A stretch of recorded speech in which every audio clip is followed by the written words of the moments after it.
자, 오늘 주시는 말씀 보도록 하겠습니다. 창세기 25장 19절에서 34절까지의 말씀입니다. 제가 여러분들 대신해서 읽겠습니다. 19절부터 읽겠습니다.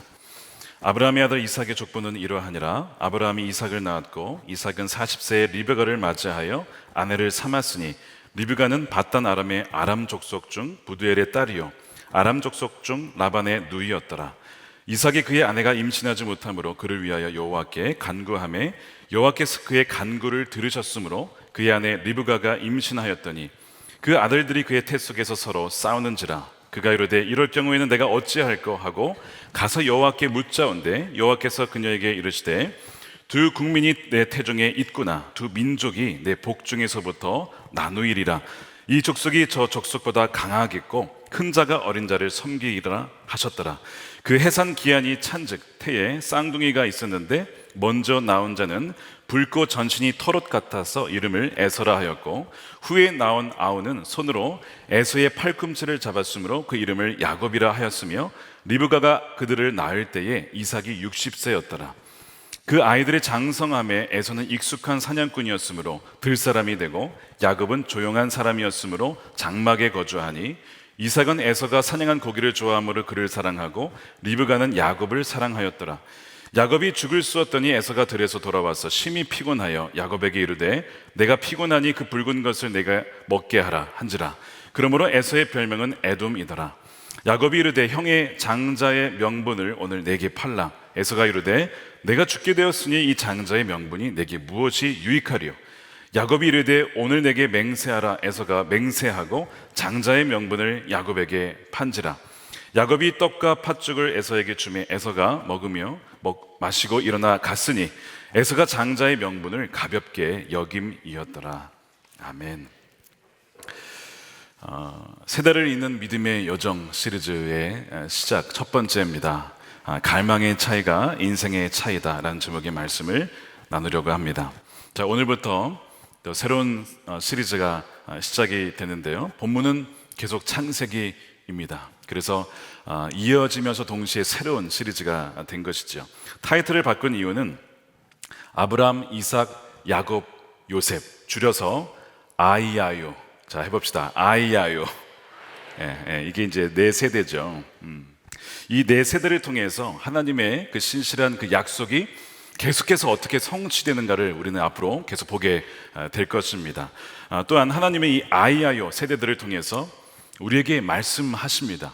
바로 세대를 이어서 하나님과 함께 믿음의 여정을 걷기를 원하신다. 그러니까 우리도 계속해서 우리 세대만이 아니라 세대를 이어가서 우리 자녀들이 또한 우리 후손들이 하나님과 동행하기를 원하신다라고 하는 것이죠. 우리 앞으로 이제 이삭과 야곱과 요셉의 이야기가 펼쳐지게 될 텐데요. 오늘 이 창세기 25장과 26장, 27장은 사실 이삭의 이야기인데 그 안에 이제 에서와 야곱의 탄생이 기록되어 있습니다. 그래서 오늘은 에서와 야곱에 대한 이야기를 다루고 다음 주에 우리 이삭을 자세히 다루도록 하겠습니다. 자, 오늘 본문 19절부터 읽어보시면 이삭의 족보가 나오죠. 자, 이삭이 만이 되었을 때에 리브가와 결혼을 합니다. 리브가는 여러분 아시다시피 밧단 아람의 족속 부두엘의 딸이었고 라반의 누이입니다. 문제는 21절이에요. 자, 이삭과 리브가의 사이에서 자녀가 없어요. 그러니까 아브라함과 사라와 같은 동일한 문제가 이 아들 이삭과 리브가에도 벌어지게 됩니다. 몇 년 동안 자녀가 없었냐 하면 무려 20년간 자녀가 없어요. 보통 이 불임이라고 할 때 의학적으로 보면 1년간 정상적인 관계를 통해 생기지 않으면 이 불임이다라고 한다고 합니다. 길어야 3년에서 4년이라고 보겠지만 무려 20년 동안이나 자녀가 없었다는 거예요. 그래서 놀라운 건 뭐냐면 분명히 이들에게 무슨 약속이 있습니까? 큰 민족이 될 것이다. 이런 약속이 있음에도 불구하고 자녀가 없었다는, 그러니까 하나님의 약속과 우리의 현실 사이에 이 괴리가 여러분 있다는 것입니다. 그런데 이 이삭은요 조급해하지 않고 섣불리 움직이지 않고 하나님께 기도합니다. 하나님 자녀를 주십시오. 근데 성경에 보니까 하나님께서 이삭의 기도에 응답을 하시죠. 그리고 리브가가 임신을 하게 됩니다. 자, 그녀의 태에서 놀라운 일이 벌어지는데 치열한 싸움이 벌어져요. 왜냐하면 쌍둥이를 잉태를 한 겁니다. 그리고 하나님께 어떻게 해야 할지 리브가가 기도를 할 때에 하나님께서 리브가에게, 누구에게요? 리브가에게 말씀을 해요. 그래서 이제 앞으로 보시면 아시겠지만 어떤 사건에 대해서 결정을 내릴 때 이삭과 리브가의 어떤 선택이 달라요. 왜 그러냐? 리브가가 이 예언을 들은 거예요, 직접. 그러니까 리브가는 특별히 이 야곱에 대한 애정이 생기게 됩니다. 자, 창세기 25장 23절에 여호와께서 그에게 이르시되 두 국민이 내 태중에 있구나. 두 민족이 내 복중에서부터 나누이리라. 이 족속이 저 족속보다 강하겠고 큰 자가 작은 자를 섬긴다는 것입니다. 자, 어린 자가 더 강하고 큰 자가 어린 자를 섬긴다는 거예요. 자, 이 얘기를 첫째가 들으면 굉장히 기분 나쁜 얘기입니다. 여러분들 중에 아마 장남이나 장녀가 계신다면 굉장히 기분 나쁜 말씀, 이런 건 그냥 바로 스킵하고 싶은 그런 말씀들이라 아마 생각이 될 거고요. 둘째는 또 굉장히 좋아요. 이게 아멘 주여 이러면서 그렇게 될 아마 말씀이지 않을까 싶습니다. 근데 여러분 보세요. 태어나기 전부터 하나님이 야곱을 선택하셨습니다. 여러분 이런 본문을 읽으시면 하나님 공평하신 건 맞아, 아마 이런 생각이 드실 것 같아요. 그러니까 하나님께서 이 야곱을 택하셨어요. 그래서 이 아브라함과 이삭의 계보를 잇는 자가 야곱이 될 것이라고 하신 겁니다. 여러분 믿음을 갖는다는 것은 무엇이냐면 하나님의 주권을 인정한다는 것입니다. 하나님의 주권적인 선택을 인정한다는 거예요. 그래서 나의 뜻을 하나님께 관철시키는 것이 신앙이 아니고 나의 뜻을 꺾고 하나님의 뜻에 내 자신을 드리고 항복하는 것이 여러분 신앙입니다. 그거를 오늘 말씀을 하고 있어요. 우리가 생각하기에 우리가 선택할 수 있는 것이 굉장히 많은 것처럼 보입니다. 물론 실제로 그래요. 많은 것들을 우리가 선택을 하게 되고 거기에 대한 책임을 우리가 져야 합니다. 그런데 때로는요, 많은 경우에 우리가 선택할 수 없는 것들이 상당히 여러분 많습니다. 이미 우리가 태어나기 전부터 결정되어 있는 것들이 있어요. 예를 들면 여러분, 저와 여러분 이제 온라인으로 오신 분들도 계시겠지만 한국인으로 태어났습니다. 나는 한국인으로 태어나기 전에 엄마 뱃속에서 결정했다 하신 분, 난 선택했다, 없을 거예요. 태어나 보니까 한국인이에요. 왜요? 부모님이 한국인이에요. 태어나 보니까 미국인이 아니고 중국인도 아니고 일본인도 아니더라는 것이죠. 태어난 나라도 태어나 보니까 대한민국에서 태어났어요. 미국에 있을 때 어떤 분이 그런 이야기를 하신 적이 있어요. 나는 왜 미국에서 태어나지 않았을까요? 제가 그걸 어떻게 알아요? 그러니까 미국에서 태어났으면 시민권을 바로 받고 태어났을 텐데 그렇지 않아서 어려운 이 영주권 작업부터 해서 이 과정을 겪어야 되는 것이 힘들다라는 것이죠. 그런 얘기를 하신 것을 들은 적이 있습니다. 그런데 여러분 한국에서 태어난 것 굉장히 감사한 일입니다. 제가 IT를 가봤는데요. IT는요 최빈국 중에 하나예요. 정말 못 사는 나라예요. 정말 IT 분들에게 죄송하지만 제가 그 나라에 갈 때마다 느낀 것이 하나님 정말 대한민국 너무 감사합니다. 그런 마음이 그냥 절로 들어요. 우리나라 정말 좋은 나라, 그런 마음이 절로 든다고요. 그러면서 그 나라에 대한 국률한 마음이 들게 되는 겁니다. 그래서 한국에서 왜 태어났냐라는 말이 쏙 들어갈 거예요. 혹시 그런 분이 있으시다면. 그러니까 예전에 요즘엔 좀 사라졌는데 헬조선이란 표현이 한창 돌았었어요. 이게 어떻게 나라냐, 거의 지옥 아니냐. 물론 청년 실업 문제가 심각했고 여러 가지 어려움이 여전히 있습니다만, 사실 우리가 이 헬조선이라는 표현을 쓰기 전에 그 전의 역사를 보게 되면 직접 경험한 것은 아니지만 만일 우리가 임진왜란 때 태어났다고 한번 생각해 보세요. 남자들 다 전쟁 나가야 됩니다. 육지에서 싸우든 바다에서 싸우든. 그렇게 멀리 안 가도요 6.25 때 태어났다고 칩시다. 말할 수 없는 고통을 당하는 거죠. 그러니까 물론 이런 상대적으로 비교해 보면 정말 우리가 정말 귀한 시대에, 너무 좋은 시대에 우리가 살아가고 있구나 하는 것을 우리가 알 수가 있잖아요. 그러니까 우리가 이 시대에 이 땅에 태어난 것은 우리의 선택이 아니라 하나님의 주권적인 결정에 의해서 태어난 거예요. 사도행전에 그런 말씀이 있어요. 언제 누가 어디에서 태어날지를 하나님이 정하셨다라고 말씀을 해요. 그러니까 이것만 봐도 우리는 우리보다 훨씬 더 큰 세상 안에 있고 그 세상을 누군가가 통치하고 주권적으로 이끌어 가신다는 것을 알게 돼요. 그분이 바로 하나님이시죠. 그 하나님의 주권을 인정하고 우리의 연약함을 인정하는 것이 여러분 신앙입니다. 사도 바울이 이 에서와 야곱의 선택을 두고 뭐에 비유를 하냐면 토기장이에 비유를 해요. 토기장이가 큰 그릇도 만들고 작은 그릇도 만들고 귀한 그릇도 만들고 천한 그릇도 만들 권한이 없겠느냐라는 거거든요. 자, 로마서 9장입니다 20절 말씀에 이 사람아 내가 누구기에 감히 하나님께 반문하느냐 지음을 받은 물건이 지은 자에게 어찌 나를 이같이 만들었느냐 말하겠느냐 토기장이가 진흙 한 덩어리로 하나는 귀 있을 것을 하나는 천 있을 그릇을 만들 권한이 없느냐. 즉 이제 에서 야곱 얘기가 나오면서 이런 얘기가 나오는 거예요. 그러니까 여러분들이 그릇의 입장이 아니라 토기장이라고 한번 생각해 보세요. 그릇을 만들 때 다 똑같은 그릇을 만드시겠습니까? 다양한 그릇을 만드시겠죠. 그러니까 정말 귀하게 써야 될 그릇이 있고 그냥 일상에서 써야 될 그릇이 있겠죠. 토기장의 입장에서는 그것이 너무나 당연한 것입니다. 그래서 앞접시도 있는 것이고 간장 종지 그릇도 있는 것이고 정말 너무 귀중한 손님을 위해서 만들어야 될 최고급의 그릇도 있어요. 자, 그런데 무엇이 진짜 귀한 그릇일까? 한번 생각해 보세요. 금 테두리가 있는 그릇이 정말 귀한 그릇일까요? 물론 그렇죠. 그런데 여러분 그런 그릇은요, 뭐 그런 그릇도 저는 없지만 있으신 분들 잘 보세요. 거의 전시되어 있지 않습니까? 쓰임받지 않고 거의 그 디스플레이용으로 이렇게만 쓰기가 너무 귀한 거야. 주인은 뭘 쓰냐면 쓰기 편한 그릇. 그냥 날마다 내가 밥 먹고 국 담아 먹는 그릇은 평범한 그릇이에요. 그러면 뭐가 더 귀할까요? 그러니까 그렇게 관점을 보게 되면 우리는 비교할 필요가 없는 거예요. 하나님께서 그분의 뜻에 맞춰서 다 맞게 우리를 지으셨다는 것이죠. 하나님이 야곱을 택했다고 해서 에서는 그럼 버림받았냐? 아니에요, 여러분. 오늘 본문에 분명히 에서가 큰 민족, 그러니까 민족이 될 것이다. 에서도요, 민족의 조상이 됩니다. 그에게도 복이 있어요.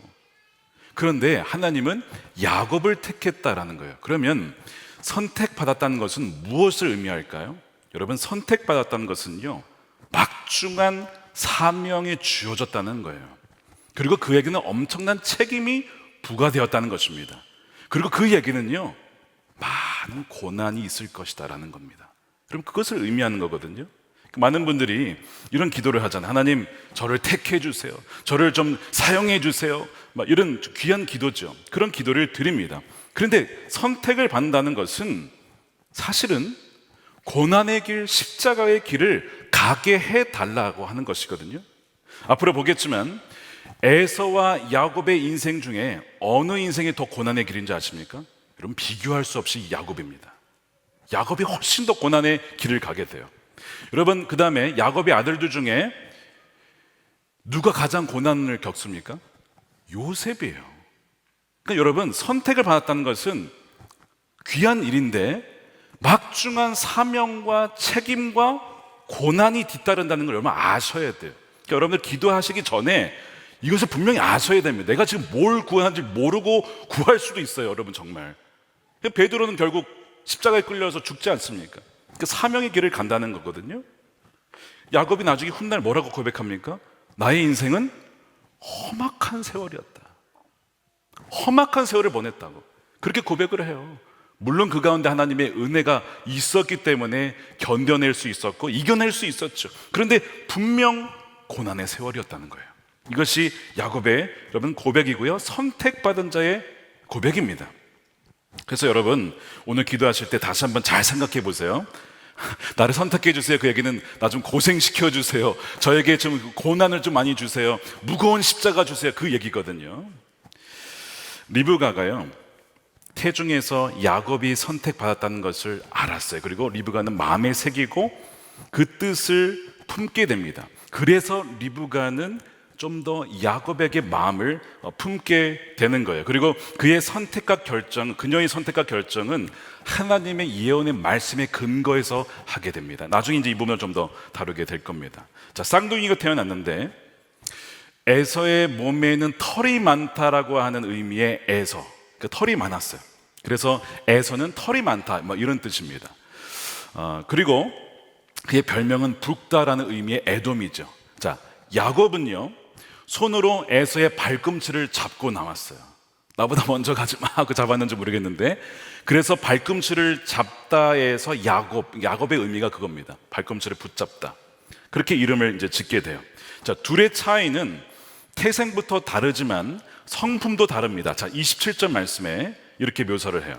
그 아이들이 장성함에 에서는 익숙한 사냥꾼이었으므로 들사람이 되었고, 뭔가 굉장히 거친 느낌이 나죠. 들사람, 상남자 스타일입니다. 야곱은요, 조용한 사람이었으므로 주로 집에, 장막에 거주했다는 거예요. 자, 에서는 사냥꾼이에요. 굉장히 거칠고 아주 와일드하고 아웃도어 스타일의, 집에 도무지 앉아있지 못하는 그런 스타일이죠. 그냥 몸이 근질근질한 거야. 막 그리고 막 근육이 막 이러고 막 이런 스타일이, 머리도 아마 길지 않았을까 막 이러면서 막 문제 스타일이 딱 상상이 가시죠. 제가 더 이상 하지 않겠습니다. 이상 생각하실까봐. 어째 에서가 그런 스타일이에요. 근데 지금 이제 이 야곱은요, 차분했다는 겁니다. 세 번역에는요, 차분한이라고 번역을 했어요. 조용한 사람, 차분한 사람. 이 같은 부모에서 태어나도 이렇게 애가 이 성품이 이렇게 다른 거죠. 성격이 다릅니다. 어제죠. 새벽기도 마치고 이제 저희는 목사님들 모이는 밴드 모임이 있어요. 서로 이제 찬양하고 기도하고 서로의 기도 제목 나누고 기도해 주는 시간이 있는데요. 어떤 목사님이 그러시는 거예요. 자기가 지금 아이를 기르고 있는데 이 아이의 성격이 자기도 안 닮았고 아내도 안 닮았다는 거예요. 그래서 물어봤어요. 그럼 누굴 닮았냐 했더니 할아버지도 안 닮고 할머니도 안 닮았다는 거예요. 그러면 진짜 누구를 닮은 거야? 도대체 그 애는 어디서 온 거냐? 막 그런 얘기를 했는데, 왜 그러냐면 알고 봤는데 이 애가 너무 차분하고 조용하더라는 거예요. 아이인데, 아이는 막 힘차게 울고 막 땡깡도 부리고 그래야 되잖아요. 너무 애가 차분하니까 아무도 부모를 안 닮았다는 거예요. 그러면 부모는 도대체 성격이 어떻다는 겁니까? 우리는 뭔가 모르는 뭔가 있느냐 막 물어봤어요. 도대체 성격이 어떻길래 안 닮았다는 거냐, 이런 얘기를 했거든요. 누군지 상상하지 마세요. 어느 목사님이다. 그분 아닙니다, 여러분. 그분 아니에요. 지금 생각 그분 아니에요, 지금. 자기에게 적용하셔야지. 근데 이분이 겸손한 거예요. 아마 누구를 닮았겠죠, 엄마나 아빠나. 근데 자기를 안 닮았다, 이렇게 겸손하게 표현한 겁니다. 보통 왜 이런 거 있잖아요. 자녀가 뭐가 좀 이상하게 그러면 당신 닮아서 그래 막 이러잖아요, 보통. 아니면 좋은 점 나타나면 나 닮아서 그래. 보통 이렇게 하기 쉬운데 아무도 안 닮았다는, 겸손하게 표현을 한 것이죠. 이 야곱이 차분했다는 거예요. 조용했다는 거예요. 어쨌든 우리가 알고 있는 야곱의 이미지하고는 좀 다른 묘사를 지금 하고 있습니다. 어쨌든 이삭은 에서가 사냥한 고기를 좋아해서 에서를 좋아했고, 리브가는 야곱을 사랑했다, 뭐 이렇게 표현을 하고 있어요. 자, 에서와 야곱의 결정적인 차이는 단지 성품이 아니라 29절에 나옵니다. 이제 이것이 오늘 본문의 핵심이 되겠습니다. 어느 날 에서가 들에서 사냥을 마치고 돌아왔는데 아마 밥도 못 먹고 사냥을 했는지 너무 허기져가지고 자기가 막 죽겠다고 하는 거예요. 근데 그때 마침 야곱이 요리를 하고 있었어요. 죽을 끓이고 있었는데, 이게 성경에 보면 팥죽이라고 되어 있는데 아마 우리가 아는 그 팥죽은 아마 아닐 겁니다. 쌀은 없었기 때문에. 하여튼 콩을 이렇게 콩 요리, 붉은 콩 요리를 아마 습을 만들었겠죠. 어쨌든 요리를 잘했나 봐요. 그거를 빨리 달라고 하는 거예요. 근데 마치 기다렸다는 듯이 야곱이 제안을 합니다. 장자의 명분을 나한테 팔라고 하는 거죠. 자, 31절 말씀해 보세요. 야곱이 이르되 형의 장자의 명분을 오늘 내게 팔아라. 장자권이 물건처럼 사고 팔 수 있는 게 아닌데 팔라고 하는 거예요. 이 장자의 명분 혹은 장자권이라고 하는 이 히브리어 단어 베코라, 직역하면 무슨 뜻이냐면 첫 번째 새끼, 이런 뜻입니다. firstborn, 첫 번째 새끼, 이런 뜻이에요. 그래서 아버지의 입장에서는 아버지의 힘의 첫 번째 열매라는 뜻이고, 어머니 입장에서는 어머니의 태의 첫 번째 자녀라는 뜻이에요. 이것이 바로 이 베코라라는 뜻입니다. 이 장자에게는 어떤 복이 있었느냐? 물질적인 복과 영적인 복이 같이 있었습니다. 그래서 물질적인 면에서는 장자는 동생보다 2배의 몫을 갖습니다. 그래서 2명이면 하나를 더 붙여서 3등분을 한 다음에 2개를 장자가 가지는 거야. 그러니까 동생보다 2배를 갖게 되는 그 복을 누리게 되죠. 그래서 여러분 나중에 보시면요, 야곱의 장자가 누굽니까? 우리 이제 실력이 등지 나오는 거예요, 여기서. 네, 루벤이 장자잖아요. 그렇죠? 자, 그런데 이 루벤이 범죄를 하죠. 제일 아버지의 침상을 더럽힙니다. 그래서 장자권을 잃어요. 자, 그 다음에 이제 둘째와 이제 셋째가 있는데, 이들도 결국에는 어떤 자기의 이제 창세기 34장이 나와요. 이제 큰 어떤 일을 벌여서 거기에서도 이제 장자권을 또한 잃어버려서 넘어가게 됩니다. 이렇게 쭉 넘어가다가 누구에게 넘어가냐면 요셉에게로 장자권이 넘어가요. 자, 요셉의 2 아들은 므낫세와 에브라임이 있습니다. 두 이제 아들이 있는데 둘 다 이스라엘의 지파가 돼요. 원래는 지파 하나씩인데 왜 요셉에게는 2 지파일까요? 장자권이 요셉에게 있었기 때문에. 그래서 2 지파가 나오는 거예요. 이게 더블 몫이라는 것이죠. 그러면 유다는 뭐냐라고 묻는 분들이 아마 계실 거예요. 유다도 장자권의 어떤 합당한 어떤 권위가 주어집니다. 자, 그래서 장자의 명분은 요셉에게 가고 장자의 권위는 유다에게로 갑니다. 여러분 아셔야 돼요. 이게 어디 나오는 말이냐면 역대상 5장 2절에 나옵니다. 이렇게 되어 있습니다. 이스라엘의 장자 르우벤의 아들들은 이러하니라. 르우벤은 장자라도 그의 아버지의 침상을 더럽혔으므로 장자의 명분이 이스라엘의 아들 요셉의 자손에게로 돌아가서 족보에 장자의 명분대로 기록되지 못하였느니라. 유다는 형제보다 뛰어나고 주권자가 유다에게서 난다는 거예요. 그러니까 왕의 이 주권은 유다의 자손을 통해서 누가 오십니까? 예수님이 오시는 거예요. 유다의 왕들은 다 그렇죠? 유다를 통해서 오는 거예요. 근데 장자의 명분은 요셉에게 있다는 것이죠. 자, 정리하면 장자의 명분은 요셉에게 갔지만 이 주권의 어떤 이 은혜는요, 영적인 계보는 유다에게 이렇게 나뉘게 됩니다. 이 장자권이 베코라라고 했는데 이 축복이라는 말의 히브리어가 바로 베카라. 그래서 장자권은 곧 복이에요. 그러니까 이것이 장자가 가지고 있는 복입니다. 하나님께서 창세기 12장에서 아브라함에게 약속하신 게 뭐예요? 너는 복의 근원이 될지라. 이 복의 근원, 이 복이란 말이 바로 베카라거든요. 지금 야곱은 뭘 원하고 있는 거냐면 장자권을 원하고 있는데 실은 그 장자권이 뭐냐면 뭐라고 했어요? 복이잖아요. 아브라함, 할아버지 아브라함이 가졌던 그 복의 근원을 지금 갈망하고 있어요. 저거 내가 갖고 싶다. 내가 누리고 싶다. 내가 할아버지, 아버지를 이어가는 그 계보에 내가 들어가고 싶다라고 하는 갈망이 야곱에게 있었던 거예요. 그러나 이 본래 장자권은 원래 누구 거예요? 형 에서 겁니다. 그러니까 에서는 자기가 선택하지도 않았는데 태어날 때부터 장자로 태어난 정말 놀라운 복과 은혜를 누렸습니다. 문제는 뭐냐면 에서가 이 장자권이 귀한 줄 몰라갔다는 것이죠. 몰랐다는 거예요. 귀하게 여기지 않았다는 것입니다. 그래서 야곱이 장자권을 팔라고 하자 에서가 어떻게 반응을 하냐면, 야, 너 그게 뭔 줄 알고 나한테 팔라고 그래? 나 절대 그거 안 팔아!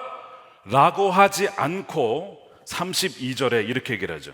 야곱이 이르되 형의 장자 명분을 오늘 내게 팔아라. 에서가 이르되 내가 죽게 되었으니 이 장자의 명분이 내게 무슨 유익하리요? 33절에 그래서 야곱이 이르되 오늘 내게 맹세하라. 에서가 그것을 팔게 됩니다. 자, 이 부분이 에서와 야곱의 아주 결정적인 차이를 가져오게 됩니다. 둘의 차이는 단지 그냥 뭐 외향적이냐 내성적이냐 들사람이냐 아니면 차분한 사람이냐 그게 아니에요. 둘의 차이는 뭐냐면 무엇을 갈망하느냐입니다. 무엇을 갈망하느냐가 그의 인생의 차이라는 거예요. 지금 에서가 갈망하는 것은요, 장자의 명분, 뭐 하나님 나라의 약속이 이어지는 것, 뭐 복의 근원, 뭐 할아버지도 주었던 약속 관심이 별로 없어요. 에서가 갈망하는 것은 뭐냐면 오직 내게 지금 무엇이 유익한가? 다시 할게요. 에서가 갈망하는 것은 지금 내게 무엇이 유익한가? 그게 그의 갈망이었어요.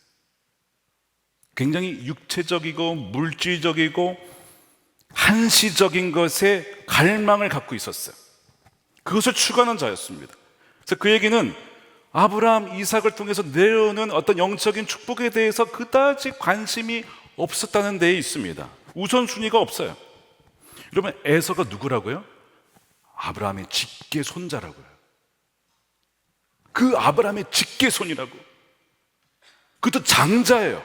하나님의 택함 받은 자손입니다. 그러니까 아브라함으로부터 오는 모든 것을 다 받을 수 있는 자가 여러분 에서예요. 에서. 자기가 택한 것도 아니에요.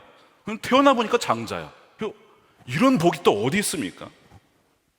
그런데 배고프다고 고작 팥죽 한 그릇에 장자의 명분을 넘기는 거예요. 자, 34절에 보면 이런 에서의 행동을 성경은 뭐라고 표현하냐면, 자, 이렇게 되어 있습니다. 함께 읽어보겠습니다. 시작.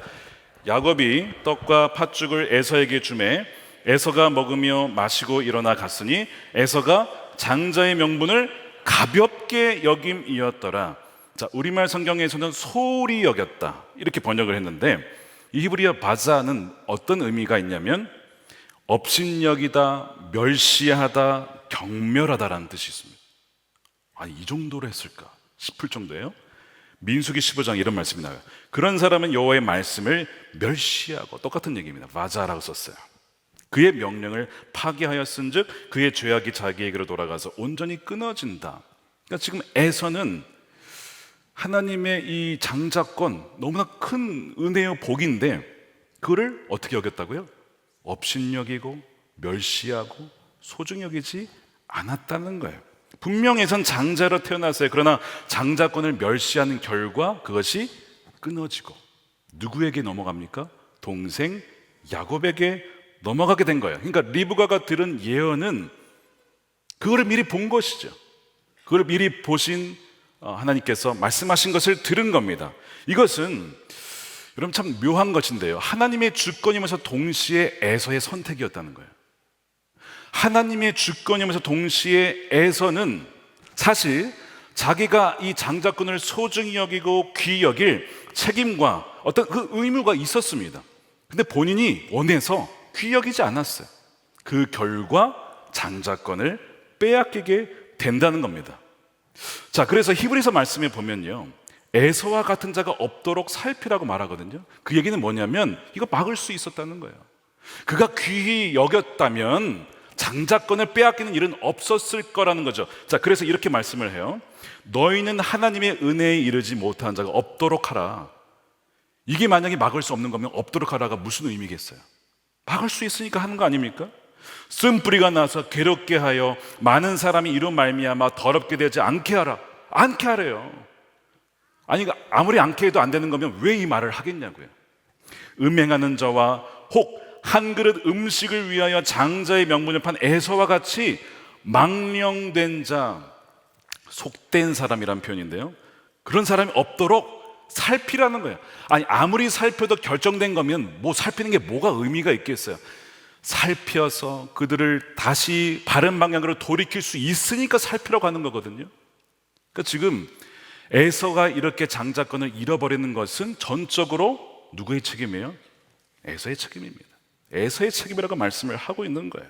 그런 자가 없도록 살피고 돌아보라고 말씀을 하고 있는 거예요. 그러면 하나님의 은혜로 말미암아 이런 비극을 사전에 막을 수 있다는 것이죠. 자, 누군가의 삶은요, 에서로 완전히 기계적으로 운명적으로 결정된 게 아니에요. 혹시 여러분들이 본인이 에서라고 생각하십니까? 나는 그렇게 결정이 되었어. 나는 장자권을 잃어버린 사람이야. 여러분, 사실 오늘 본문은 뭐라고 얘기하냐면 누구나 에서가 될 수 있고 누구나 야곱이 될 수 있다는 겁니다. 그걸 말하고 있어요. 내가 첫째라서 장자고 둘째라서 장자가 안 되는 게 아닙니다. 둘째도 첫째가 될 수 있고 또한 첫째가 둘째가 될 수도 있습니다. 그러니까 에서가 야곱이 될 수도 있고 야곱이 에서가 될 수도 있어요. 내가 받은 영적인 유산을 소중히 여기지 아니하면 아무리 은혜를 받았어도요, 그 장자권은 다른 사람에게 넘어갈 수 있다는 것이죠. 그래서 예수님께서 뭐라고 하십니까? 성경에 이 요한계시록 말씀이죠. 차지도 않고 뜨겁지도 않고 미지근한 그 교회에게 내가 너를 토하겠다, 촛대를 옮길 것이다. 그러니까 사명을 이제는 그 교회에게 맡기지 않겠다, 다른 교회에게 맡기겠다, 다른 하나님의 백성에게 내가 맡길 것이다, 그 얘기를 하고 있잖아요. 내가 너희랑 더 이상 쓸 수가 없어서 내 마음에 합한 자를 내가 찾아야겠다. 그리고 나는 찾아냈으니까 그를 통해서 이루어질 것이다. 사울과 다윗의 이야기도 마찬가지죠. 예수님 마태복음 20장에 포도원 비유하시면서 하신 유명한 말씀입니다. 함께 읽어보겠습니다. 시작. 이와 같이 나중된 자로서 먼저 되고 먼저 된 자로서 나중되리라. 이 얘기가 그 얘기잖아요. 에서가 야곱이 되고 야곱이 에서가 된다는 거 아닙니까? 여기서 먼저 온 자는 이 마태복음 20장에서는 유대인들이에요. 선택받은 백성. 야, 우리는 선택받은 백성, 야곱의 후예요, 우리는 정말 하나님이 택하신 백성이야 라고 생각했는데 알고 봤더니 영적으로 에서야. 귀한 걸 몰라. 하나님의 은혜가 뭔지를 몰라요. 예수님을 거부하잖아요. 아니, 선택받은 백성인데 예수님을 거부해요. 나중된 자 아닙니까? 나중된 자. 그 나중에 그 복이 이방인에게 넘어가잖아요. 그래서 우리가 복음을 듣게 된 거예요. 우리가 그 은혜를 누리게 된 것이죠. 우리는 접붙임 받게 된 겁니다. 나중된 자지만 먼저 된 자가 되게 되는 거예요. 그러면 유대인들은 버렸냐? 여러분, 아닙니다. 로마서 10장, 11장 읽어보세요. 나중에 결국 이스라엘은 돌아옵니다. 예수님 믿게 돼요. 그게 이제 마지막이에요. 그러니까 히브리서 12장 16절에 보면요, 이 에서가 장자로 태어났지만 이 장자권을 팔아버린 에서의 행동을 아까 망령되다라고 했는데, 다른 번역, 이 세 번역에는 속된 사람, 영어로는 godless라고요. 하나님이 없는 것처럼 살아가는 사람, 이것이 에서예요. 여러분, 에서가 누구라고요? 아브라함의 손자라니까요. 이삭의 아들이에요. 근데 마치 하나님이 안 계신 것처럼 살아가는 가치관과 라이프 스타일을 갖고 있었어요. 그는 하나님에 대해서 알고 있었습니다. 하나님에 대해서 많이 들었어요. 근데 하나님을 모르는 자였습니다. 하나님 마치 없는 것처럼 살아간 사람이었어요. 물론 하나님 알지 못해도 괜찮아요. 이제부터 알아가면 돼요. 근데 그 방향조차도 지금 정반대 방향을 가고 있어요. 마음조차 없었다는 거예요. 갈망이 없었다는 것이 여러분 비극입니다. 에서가 속된 사람이었음을 증명하는 또 하나의 증거가 있어요. 뒤에 나오는데 결혼관입니다. 결혼관. 사람은 그의 배우자를 누구를 택하고 누구와 결혼할지를 보면 그의 가치관을 알 수가 있게 돼요. 그러니까 그의 갈망이 무엇이고 내재된 가치관이 무엇인지를 엿보게 됩니다. 그것이 성경의 말씀이에요. 자, 아시다시피 이삭은 어떻게 결혼했습니까? 아브라함 아버지 믿음을 그대로 순종했어요. 너는 가나안 땅에서 안 믿는 여인들에서 찾지 말고 믿는 여인에게서 찾아야 된다. 그러니까 그러려면 멀리 800km 떨어진 밧단 아람까지 가야 되는데 너는 여기 있고 종을 내가 보낼 거야. 근데 만약에 찾는데 없거나 혹은 여기로 오지 않겠다고 하면 어떡합니까? 종이 물었을 때 아브라함이 뭐라고 했어요? 그러면 어쩔 수 없지 뭐. 이삭을 보내야 됩니까? 안 돼. 이삭을 가면 안 돼. 이것도 아니고. 그러면 또 데려오는 것도 안 되고. 뭐 어떻게 하라는 거야? 그럼 결혼 못 하는 거지 뭐. 이게 아브라함의 믿음이었거든요. 근데 그걸 또 이삭이 받아들여요, 또 그걸. 그래서 결국에는 그 믿음대로 리브가를 만나거든요. 이것이 이제 아브라함과 이삭의 이제 결혼이었는데요. 그런데 이 에서는요 달랐어요. 나는 할아버지와 아버지처럼 살 수 없다. 이래가지고 이제 자신이 나름대로 기준을 설정을 하게 돼요. 창세기 26장 34절 35절에 해쪽 속, 즉 가나안 여인이죠. 하나님을 믿지 않는 여인 2명과 결혼을 합니다. 에서가 40세에, 그러니까 지금 결혼 나이가 좀 넘은 것 같죠. 해쪽 속 부엘의 딸 유딧과 해쪽 속 엘론의 딸 바스맛을 아내로 맞이하였는데, 자 35절 보세요. 그들이 이삭과 리브가의 마음에 근심이 되었다. 왜 근심이 되었을까요? 아브라함이 말했던 것과 지금 반대 방향으로 가고 있는 거야. 그 근심이 되는 거야. 안 믿는 여인을 데려왔어.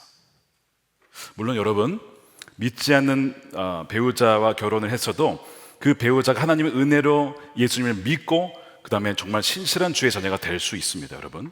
근데 성경에서 뭐라고 하냐면 결혼하기 전에 믿는 사람을 택해야 된다는 것이 일반적인 원칙이에요. 자, 지금 에서가 잘못한 것이 두 가지가 있어요. 하나는 결혼에 있어서 부모와 전혀 상의하지 않았다는 것에 있습니다. 물론 다 큰 성인이 무슨 부모님과 자기의 배우자를 상의합니까? 이렇게 생각할 수도 있습니다. 그런데 단지 그 문제가 아니고 왜 에서가 부모님과 상의하지 않았느냐?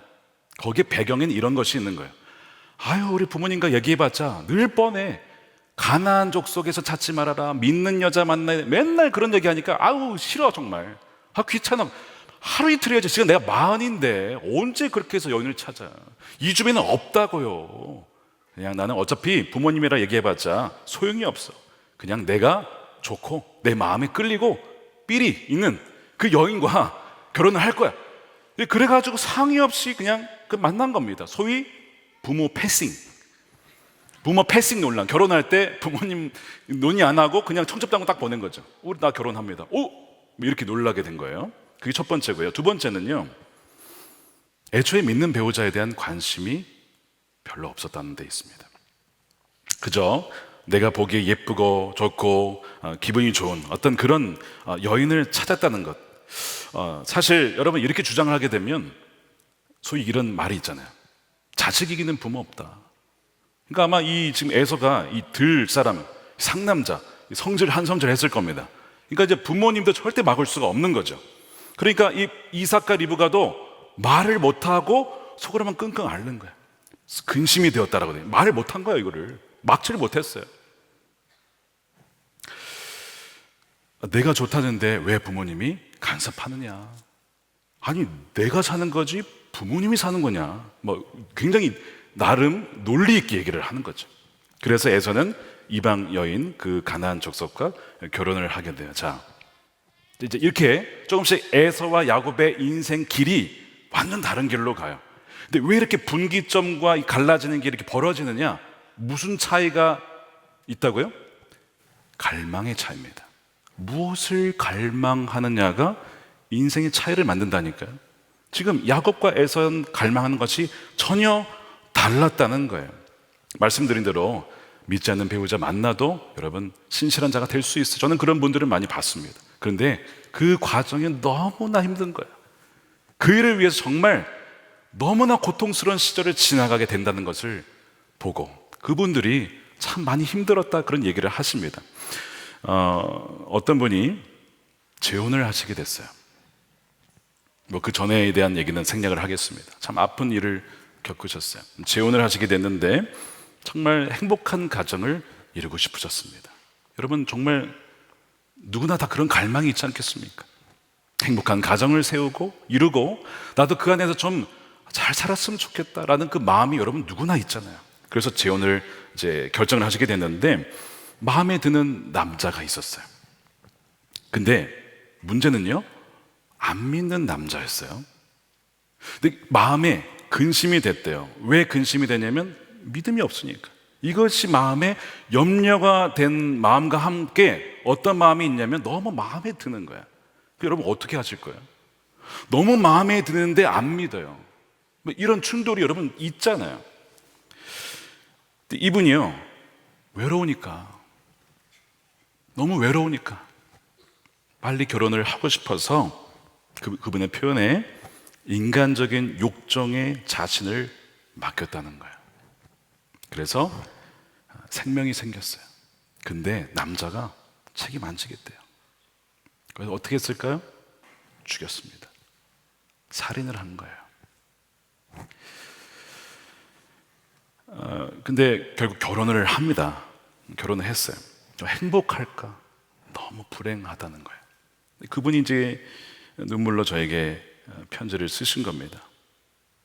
하나님 원망도 많이 했다는 겁니다. 하나님, 저에게는 행복할 권리는 없는 겁니까? 어떻게 이렇게 저의 삶엔 늘 불행만 있는 것 같습니까? 저에게는 왜 이런 시련만 주십니까?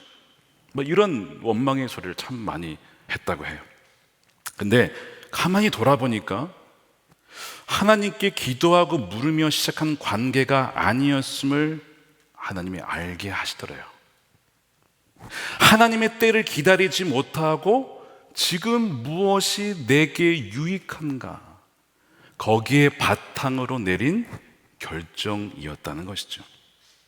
그분이 저에게 부탁을 하셨어요. 원래는 좀 나중에 소개를 시켜달라고 하셨는데 오늘 주제가 너무 맞기 때문에 제가 양해를 구하는 이메일을 보내드리고 허락을 받고 소개를 드리는 겁니다. 이런 부탁을 저에게 하셨습니다. 목사님, 젊은 청년들이 꼭 알았으면 좋겠어요. 결혼이라는 것이 결코 물건을 환불하듯 할 수 없는 관계라는 것을 청년들이 꼭 알았으면 좋겠어요. 풀로 붙인 종이 2장을 떼어내는 것 같다라고 하는 목사님의 그 말씀, 한순간의 욕정에 쉽게 휩싸이면 얼마나 큰 죄를 짓는지, 평생 얼마나 눈물의 날들을 보내야 하는지 우리 청년들이 꼭 알았으면 좋겠어요. 산부인과를 가면 어린 학생들로부터 얼마나 많은 여성들이 낙태를 하러 자리하고 있는지 몰라요. 목사님, 사라져가는 그 수많은 생명들만 생각하면 눈물이 마르지 않습니다. 너무나 주제에 넘지만 평생 고통의 시간을 보낼 것이 아니라 축복의 선물을 받을 수 있기를, 이 청년들이 무너진 이 시대에 성의 가치관을 바로잡을 수 있도록 목사님 도와주세요. 이제는 정말 하나님과의 관계에 힘쓰고 정말 하나님의 기뻐하시는 말과 생각만을 품기로 결단을 합니다. 저에게 중요했던 삶의 목표를, 그 가치를 너무나 오랜 시간 잊고 지냈던 것 같아요. 그 목표를 따라가다 보면 가장 선하신 길로 주님이 이끌어 주실 줄 믿습니다. 그러나 매 순간 이렇게 다짐해도 쉽게 무너집니다. 흔들립니다. 그러나 생의 마지막 날 제 삶이 성공은 아니라고 해도 주님, 노력했어요, 이렇게 말하고 싶어요. 여러분, 행복하고 싶어서 그러고 했다고 하는데 누가 이분에게 돌을 던지겠습니까? 누가 이분을 정죄하겠냐고요. 여러분, 에서는 행복하기 싫어서 그랬을까요? 본인도 행복하길 원해서 그런 선택을 내리는 거예요. 근데 그게 행복한 길인 줄 알았는데 불행의 길인 것을 모르는 무지 때문에, 그러니까 에서도 너무나 불쌍한 것이죠. 저는 이 분의 이야기를 들으면서, 읽으면서 지금까지는 에서와 같은 삶을 살았어도 이제부터는 야곱의 삶을 사시겠구나 하는 그런 마음이 들었습니다. 왜요? 그분의 갈망이 바뀌었어요. 갈망이, 이제는 내 행복이 남편에게 있지 않다는 걸 알아요. 저의 모든 삶은 주님께 있음을 이제 압니다. 정말 주님이 기뻐하시는 일만 생각하고 하기를 원해. 그분의 갈망 자체가 나의 행복, 지금 내게 무엇이 유익한가, 이제 이게 아니라 무엇이 주님께서 원하시고 기뻐하시는 일이냐, 그걸로 바뀌었으니까. 그럼 뭐가 된 거예요? 에서가 야곱이 된 거죠. 여러분의 갈망은 그럼 무엇입니까? 그것을 보면 에서인지 아닌지 알 수가 있어요. 여러분, 모태신앙으로 자라신 분들 아마 계실 거예요. 저도 마찬가지인데요. 사실 이 모태신앙이 가장 에서가 될 수 있는 위험에 있는 분들입니다. 신앙의 유산을, 저도 몇 대째 신앙의 유산을 받았는데요, 가장 정말 은혜를 많이 누린 것이죠. 그런데 가장 에서처럼 될 수 있는 분들이 저와 같은 이 모태신앙 사람들입니다. 그러니까 자신이 받은 유산을 너무 당연하게 여기고 귀한 줄 모를 수 있는 위험이 있어요. 자신의 타고난 영적 유산이 그냥 아무렇게나 살아도 그냥 무조건 가는 줄로 착각할 수도 있다는 거예요. 아니면 믿는 자인 것을 부끄러워하는 분들도 있어요. 그러니까 자녀들 중에 그럴 수 있잖아요. 할아버지 할머니 유산이라니, 나는 그게 너무 속박으로 여겨져. 나 그런 거 없었으면 내 마음대로 살 수 있을 텐데 참 부끄러워. 믿는 것을 부끄러워하는 자들도 있을 수 있어요. 누구에게요? 모태신앙. 그것이 얼마나 귀한 줄 모르고 그렇게 살아갈 수 있다니까요. 여러분, 에서 시대에는요, 성경도 없었습니다. 유튜브 당연히 없죠. 그러니까 에서는 그렇게 살아갈 만해요. 뭘 배운 게 있어야지. 그저 그냥 아브라함이나 이삭에게 좀 주워 들은 이야기밖에 없어요. 근데 여러분, 우리는 뭐예요? 성경도 있어요. 뭐 성경 공부도 있어요. 뭐 바이블 칼리지, 예수 믿는 사람 제자 훈련, 영성일기, 뭐 동일기 엄청 많잖아요. 에서와 우리를 비교하면 안 돼요. 우리는 훨씬 더 그보다 앞서 있는 사람이에요. 그렇죠? 그런데 우리의 삶이 에서와 비슷하다. 하나님이 어떻게 판단하실까? 다른 판결을 내리시는 거예요. 에서 때는 없었잖아. 우리는 뭐예요? 너무 풍족한 거예요. 귀한 줄 모르고 있는 거죠. 그러므로 여러분, 모태신앙인 분들은요, 자신을 잘 점검하셔야 됩니다. 갈망의 차이가 인생의 차이를 낸다니까요. 나는 무엇을 갈망하냐? 진짜 내가 갈망하는 게 뭐냐는 거예요. 하나님이 아브라함에게 약속하셨어요. 하나님의 백성들이 하늘의 별과 같이. 이번 시리즈 보세요. 다 별, 이유가 다 있는 거예요. 저기 아브라함이 서 있는 것이고 별을 보고 있는 거예요. 이 괜히 디자인되는 게 아닙니다, 여러분. 우리 디자인 간사님이 정말 심사숙고해서 기도하면서 만든 거거든요. 그 꿈, 하나님이 주신 꿈, 내가 그것을 이어가고 싶어. 나는 그 꿈에, 그 중심에 나도 합류하고 싶어. 여러분, 이것이 야곱의 갈망이었다고. 모든 것을 다 걸어서도 거기에 내 전부를 걸겠다. 이것이 야곱이었다는 거예요. 그래서 누군가는요, 야곱이 야망이 커서 속여서 형의 것을 빼앗았다, 이렇게 보는 분들도 물론 있어요. 그리고 그의 성격이 이제 앞으로 나오지만 좀 그런 면이 없지 않아 분명히 여러분 있습니다. 근데 여러분 보세요. 하나님 어떤 분이시냐면요, 중심을 보시는 분이에요. 그러니까 야곱의 그 동기가 무엇인지를 사람은 속을 수 있어요. 야, 너 너무 야망이 너무 많은 거 아니냐? 사람은 그렇게 그 사람한테 손가락질할 수 있는데 하나님은 속일 수 없습니다. 하나님은 그 사람이 왜 저렇게 하는지를 그 중심을 아시거든요. 그래서 뭐라고 했어요? 성경에 하나님이 야곱을 사랑하였다. 그 왜 사랑했냐고요? 그의 마음의 중심을 보신 거예요. 그 하나님의 은혜와 하나님과 그 하나님의 복과 그 나라에 대한 약속을 사모한 것을 보고 너무 귀하다, 너무 귀하다라고 보신 거죠. 여러분, 천국은 누구의 것이라고요? 침노하는 자의 것이라니까요. 침노에 오는 이들을 보면 너무 귀하다, 다른 애들은 다 가만히 팔짱 끼고 누워있고 뭐 내가 받은 유산이 많아서 난 다 될 거야 그러고 있는데 얘는 막 나는 가진 것이 없어요, 또 내세울 것이 없어요, 저에게는 하나님밖에 없습니다 라고 막 나가는 그 모습을 하나님이 너무나 귀하게 여기시는 거예요. 이것이 야곱이었다고. 야곱이 바른 방향이 있었어요, 야곱에게. 물론 아직 하나님 잘 몰라요. 사실 뭐 하나님 대해서 좀 들은 건 있지만 아직 나의 하나님이라고 할 만한 정도는 아닙니다. 그런데 바른 방향, 갈망이 있는 거야. 이것이 여러분 야곱의 삶이었어요. 제대로 된 믿음의 여정을 출발하게 된 것입니다. 자, 그러면 우리 중에 누가 야곱이냐? 하나님을 갈망하는 사람입니다. 하나님의 선하심과 인자하심을 갈망하는 사람이 야곱이에요. 말씀드린 대로 하나님, 저 뭐 가문에 내세울 것도 없고 가진 것도 없고 저희 뭐 경력도 없고 능력도 없고 다 뒤처지지만 저 누구보다도 뒤처지지 않을 것이 하나 있어요. 그것이 뭐냐면 바로 하나님을 원하고 하나님을 갈망하는 것. 이건 누구보다도 뒤처지지 않을 자신이 있습니다. 그리고 그 사람이 야곱입니다. 그 사람을 하나님이 존귀하게 여기시고 귀하게 여기시고 그 자를 주목하는 거예요. 성경은요, 이런 자가 누구냐면 그리스도인이라고 해요. 왜냐하면 그의 안에 그리스도의 영이신 성령이 거하는 자거든요. 성령이 거한 자에게는 무슨 약속이 있냐면 상속의 약속이 있는 겁니다. 자, 그래서 로마서 8장 16절 보세요. 함께 읽어보겠습니다. 시작. 성령이 친히 우리의 영과 더불어 우리가 하나님의 자녀인 것을 증언하시나니 자녀이면 또한 상속자, 곧 하나님의 상속자요, 그리스도와 함께한 상속자니 우리가 그와 함께 영광을 받기 위하여 고난도 함께 받아야 할 것이니라. 이 야곱 얘기잖아요. 상속자, 장자권 있는 사람이 누구라고요? 저와 여러분들 그리스도인들은 다 상속자고 장자권을 가진 자들이에요. 그리스도 안에 모든 것이 있거든. 그 안에 모든 보화가 누구의 것이라고요? 여러분들 것이에요. 그러니까 우리 모두는 야곱이죠. 다 야곱인 겁니다. 장자인 것입니다. 근데 거기 이 장자권에 뭐가 있다 그랬어요? 책임이 있고 사명이 있고 또 고난이 있죠. 뭐라고 나와요? 고난도 함께 받아야 한다. 그러니까 그리스도와 함께 남겨진 고난을 받을 사명이 있는 거예요. 그것이 선택받은 자에게 주어진 사명이요, 또한 책임이요, 고난인데요. 여러분, 그 고난의 길은 영광의 길입니다. 그 뒤에 놓여있는 그 영광에 비하면 이 고난은 여러분 아무것도 아니라는 것이죠. 주님께서 십자가를 지실 때 힘들게 진 게 아니라 그 십자가 뒤에 있는 영광을 바라보고 그 기쁨을 참지 못하고 십자가를 지셨다는 말씀이 나오잖아요. 그럼 고난이 힘든 게 아니에요. 그 뒤에 있는 영광을 보면 이 십자가의 길, 고난의 길은 복된 길인 줄로 믿으시기를 축복합니다.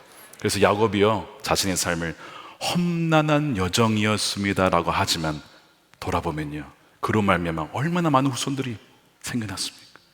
이 별들과 같이 자손들이 쫙 생기잖아요. 그것을 보면서 얼마나 그가 감사했을까.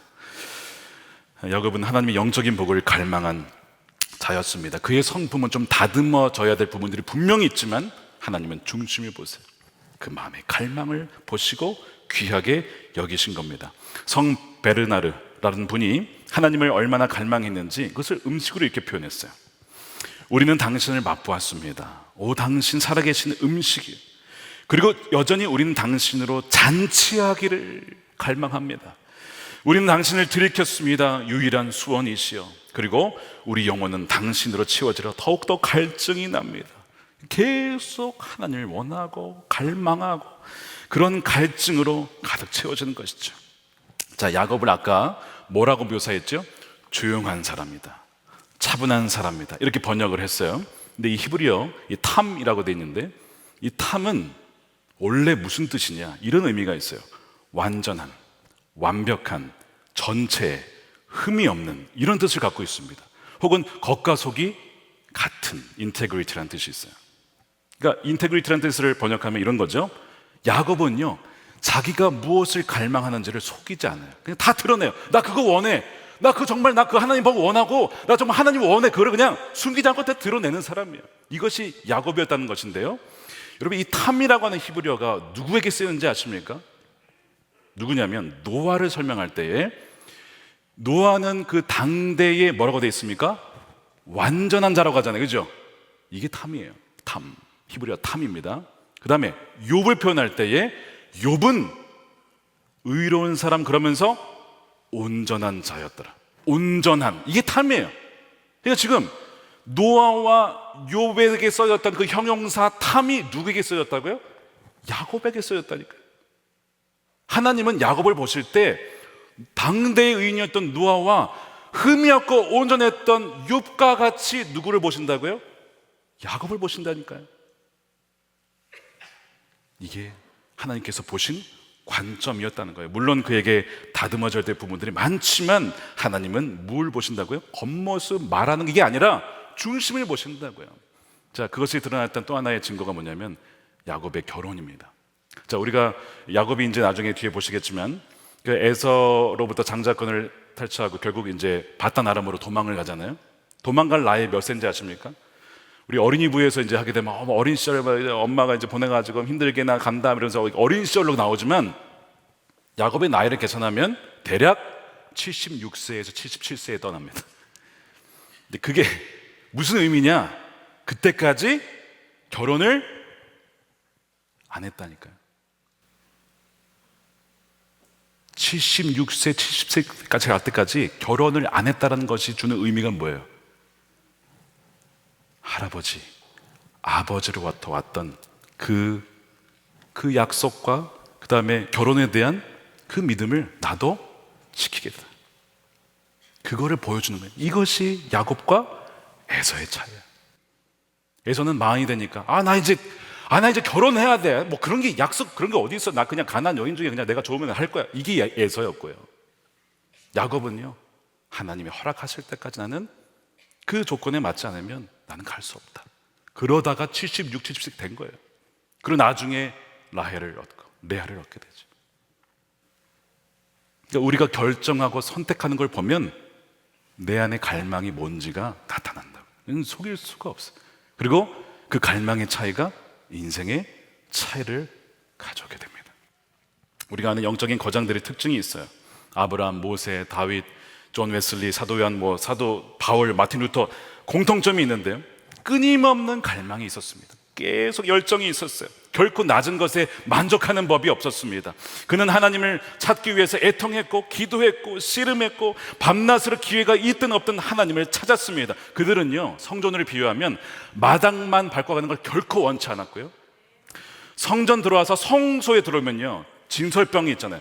그러니까 오늘같이 말씀을 듣고 은혜를 받고 빛이 있잖아요. 등잔대 빛을 받아서 그런 메시지가 있구나, 그런 뜻이 있구나 깨닫고 거기에서 만족하고 돌아가는 게 아니에요. 어디까지 갔다는 거예요? 지성소까지. 그 갈망. 그러니까 우리가 하나님의 임재를 누리지 못하는 이유는 하나님이 등장하지 않으셔서가 아니고, 임재하지 않아서가 아니고, 뭐가 문제예요? 너무 낮은 것에 쉽게 만족하기 때문에 그런 겁니다. 하찮은 것에 만족하기 때문에 그런 거예요.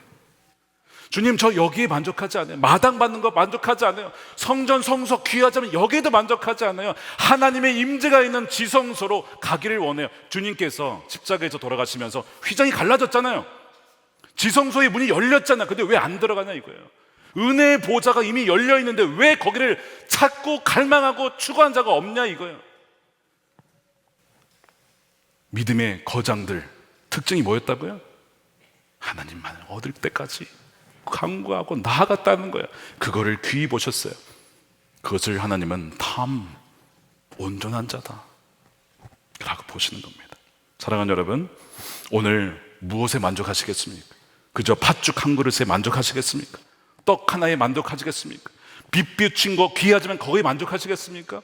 여러분들이 들고 온 문제 해결 거기에만 만족하시겠습니까? 그것도 너무 귀하지만 가장 귀하신 분이 누구예요? 주님이시잖아요. 하나님이잖아요. 그분 자체를 갈망하는 게 가장 귀한 거 아닙니까? 오늘 이 저녁에 어느 한 명도 여러분 그냥 왔다 가지 마시고 그 은혜의 보좌 앞에 담대히 나아가서 주님의 임재를 누리는 여러분들의 시기를 주님의 이름으로 축원합니다. 그 갈망이 날마다 일어날 수 있기를. 그래야 주님, 우리도 그 영적인 그 하나님의 장자권을 이미 주셨는데, 주 안에 주셨는데 이것을 잃어버리지 아니하고 주님 부르시는 그날까지 세대를 잇는 믿음의 여정이 되어질 수 있도록 주여 인도하여 주시옵소서. 우리 함께 기도했으면 좋겠습니다. 우리 함께 찬양할 텐데요, 주 내 소망은 이란 찬양입니다. 주 내 소망은 딴 거 아니에요. 주 더 알기를 원합니다. 그럼 끝난 거 아닙니까? 다윗의 갈망이었어요. 주님의 여호와의 성전에 거하면서 날마다 여호와의 아름다움을 바라보는 거, one thing, 제가 원한 거 그거 한 가지입니다. 더 주님을 알기 원해요. 주님을 알게 된 거 만족하지 않고, 이전에 어마어마한 은혜가 있었지만 그거 이루었다 생각하지 않고 앞에 있는 그 표대를 향하여 달려나가겠습니다. 사도 바울의 고백 아닙니까? 더 가까이 가기를 원하고요, 주의 품에 기대기를 원합니다. 에서와 같이 하나님 주신 은혜 귀한 줄 모르고 창피했던 적도 있습니다. 그러나 주님, 오늘 이 저녁에 에서였다면 주의 사랑으로 나를 변화시켜 주십시오. 우리 한 그런 고백을 같이 했으면 좋겠습니다.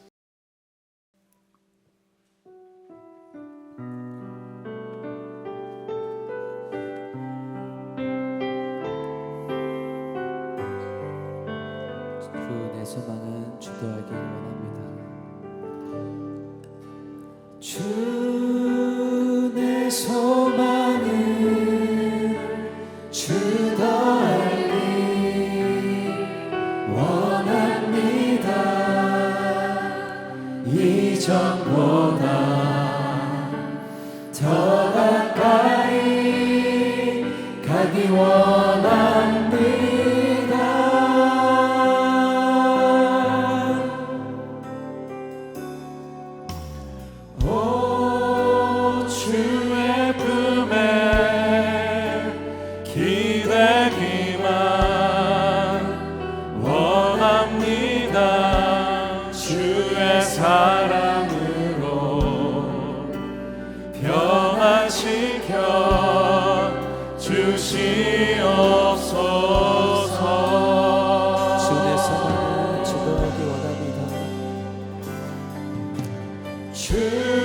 주 내 소망은 주도 알기 원합니다. 이전보다 더 가까이 가기 원합니다.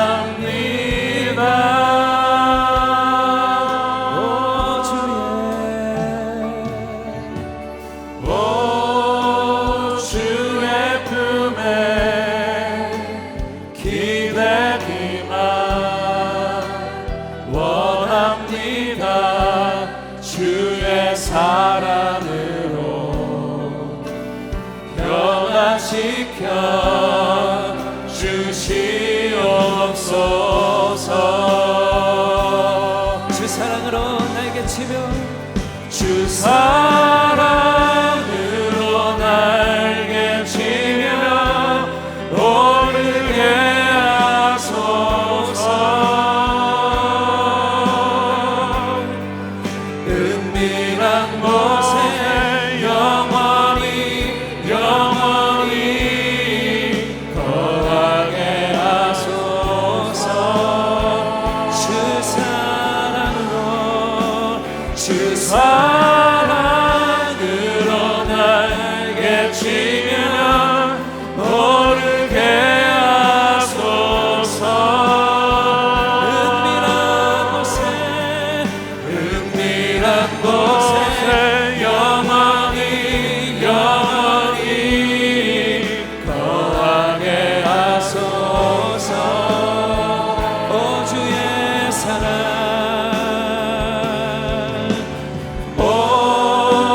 주의 사랑 부끄러워 않겠어요. 주의 사랑으로 변화시켜 주시옵소서. 주 사랑으로 날개 치며 주 사랑으로 날개 치며 오르게 하소서. 은밀한 곳에 영원히 거하게 하소서. 주 사랑으로 날개 치며 주 사랑으로 날개 치며 오르게 하소서. 은밀한 곳에 영원히 거하게 하소서. 오 주의 사랑, 오 주의 사랑 부끄러워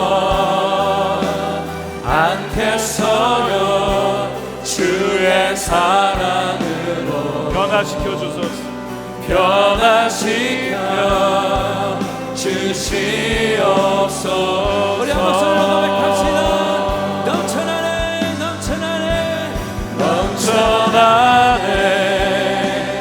넘쳐나네 주를 향한 내 속에 갈망이 주님께로 날 이끌어 주소서. 주님을 두 손 들고 우리 찬양합니다. 두 손 들고 넘쳐나네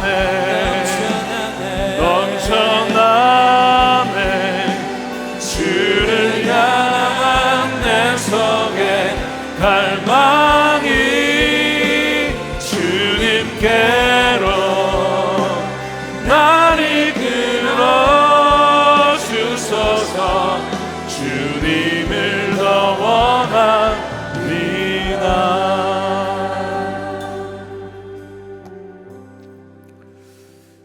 우리 시간 우리 함께 기도하겠습니다. 우리 첫 번째로 기도할 때 주님, 우리가 바로 에서입니다.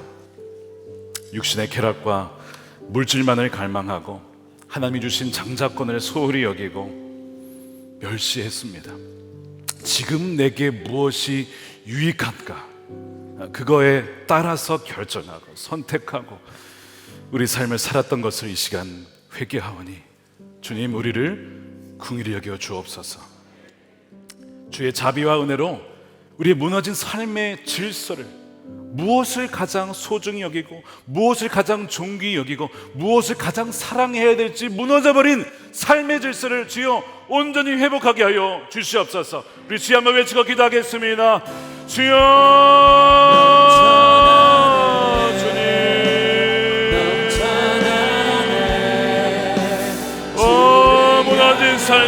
질서를 주여 회복시켜 주시옵소서. 에서와 같이 살았습니다. 에서와 같이 쾌락을 쫓아 성령을 쫓아 눈에 보이는 대로 지금 내게 유익한 것이 무엇인가를 바라보며 살았습니다. 오 하나님, 우리에게 많은 것을 주셨지만 깨닫지 못하였습니다. 하나님은 장자권을 빼앗긴 줄도 모른 채 살아가는 그것이 우리의 삶이었음을 고백합니다. 주여, 우리 성도들 가운데 예수의 삶으로 살아가는 자들이 있다면 주 예수 그리스도의 보혈로 하나님 덮어주시고 주의 한없는 자비로 공일로 다시 한번 일으켜 주셔서 그리스도 안에 아버지 장자권을 회복시켜 주시옵소서. 하나님, 주여 아버지, 하나님 어느 한 명도 그 복에서 벗어나기를 원치 아니한 하나님, 어느 한 명도 멸망하기를 원치 아니하신 하나님, 하나님 이 시간 우리 성도를 이 시간 긍휼히 여겨주시고 어루만져 주시옵소서. 오직 주님만을 갈망합니다. 주님,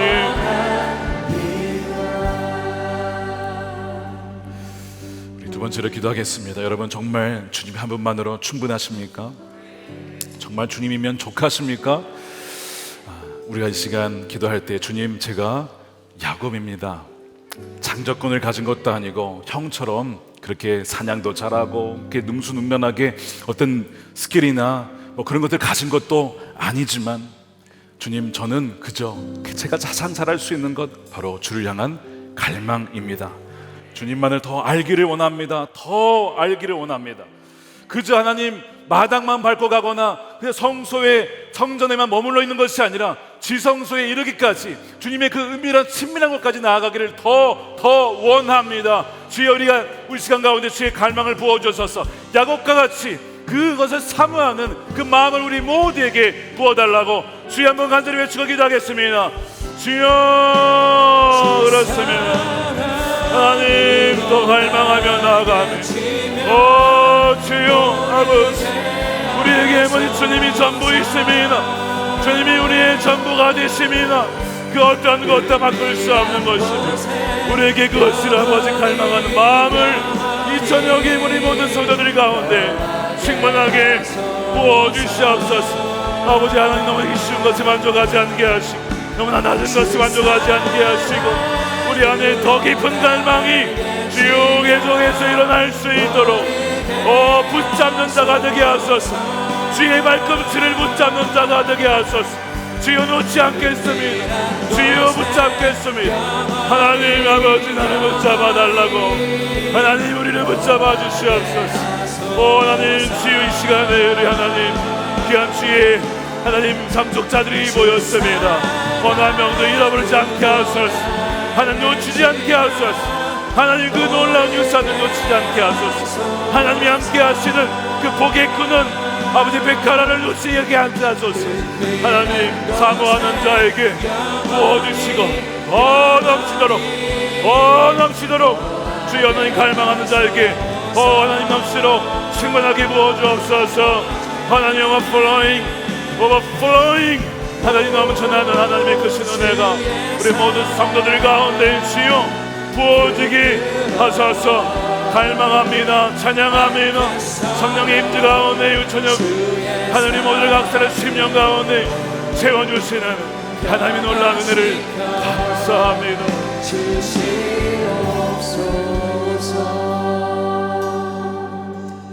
우리 오늘도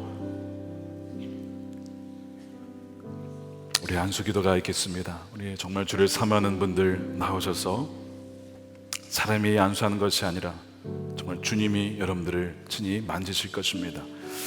또한 여러분 강단에 나와서 하실 분, 또 그 자리에서 하실 분, 여러분 결정하실 때 가장 중요한 것은요, 우리의 갈망입니다. 우리 세 번째 기도할 때 지금까지 나의 삶이 에서와 같이 세속적인 삶이었다면 이제 그것은 오늘로 끝입니다. 이젠 더 이상 그것은 과거의 일이지 더 이상 현재일 수가 없음을 이 시간 결단하기를 원합니다. 매 순간 주님께 묻되 지금 내게 유익한 것이 무엇인가가 아니라 정말 주님이 원하시고 기뻐한 뜻이 무엇인가를 묻고 거기에 헌신하고 어떤 대가를 치르더라도 고난이 온다 하더라도 가는 그 하나님 결단을 이 시간 내리게 해 주셔서 나의 삶을 주님이 원하시는 바른 방향으로 친히 주여 인도하여 주시고 믿음의 여정이 될 수 있도록 이끌어 달라고 우리 마지막으로 우리 주여 한번 외치고 간절하게 외치고 기도하겠습니다. 주여 하나님께서와 같은 삶은 이제는 과거로 청산합니다. 더 이상 나의 삶을 지배할 수가 없습니다. 오늘부로 모든 육신적이고 일시적이고 한시적인 갈망을 원했던 모든 아버지 비천하고 아버지 낮은 그 갈망에 만족하지 않겠습니다. 더욱더 하나님 주여 곁을 향하여 달려나가고 성소를 넘어서 지성소까지 주여 나아가겠습니다. 하나님 그 갈망으로 나아가는 귀한 성도들 주여 그 믿음대로 될지어다. 그의 믿음대로 될지어다. 주님들의 삶을 인도하시고 이끌어가시는 하나님의 놀라운 부흥이 저들의 삶 가운데 주여 일어나게 하여 주옵소서. 삶의 우선순위로 회복시켜 주시고 아버지 마땅히 갈망하고 가장 원하고 가장 사모하고 가장 사랑해야 할 자를 사랑하는 아버지 귀한 우리 성도들의 삶이 되게 하여 주시옵소서. 주님 안을 붙잡습니다. 주님이 뒤꿈치 붙잡고 나아갑니다. 하나님 그 갈망함을 주옵소서. 하나님 그 갈망하는 마음을 우리 모두에게 성도들에게 주님 부어 주시옵소서. 할렐루야. 주님 찬양합니다. 오 주님 감사합니다. 오 주님 그 사랑으로 오늘 이 저녁에 완전한 경나를 주신 하나님 찬양합니다. 오 아버지 주를 바라보며 나아갑니다. 할렐루야. 주여 갈망의 차이가 우리 인생의 차이를 만든다고 했습니다. 주님 오늘 이 저녁 이 밤에 오늘 한 명도 그냥 왔다 가지 않게 하소서. 은혜의 보좌 앞에 담대하게 은혜를 사모함으로 겸손한 마음으로 주여 나가게 하소서. 찬양합니다. 오 주여 아버지